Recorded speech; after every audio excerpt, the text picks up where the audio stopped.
LCT Poseidon 24 maneuvering for undocking Port Ab Katagbakan, Bohol. Ang pangutan na gahapon gamay ra mas karga tag duha-duha sa kani di kani sila malkansiya ni bound to Cebu. Kaya mga ka-idol si LCT Poseidon 24 gapon duha sa karga karon duha sad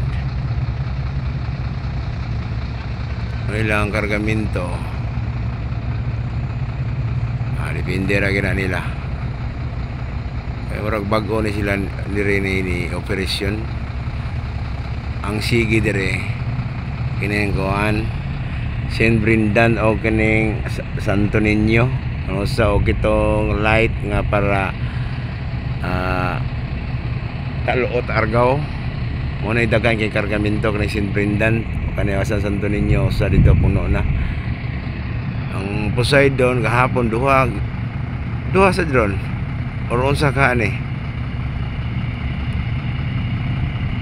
basta baguhay goro inana goro kaya marag baguhay ni sila nga ni kandiri sa Port of Loon Katagbakan, Loon, Bohol. Siyempre bound to Cebu na sila. Yes mga ka-idol, thank you for watching my video.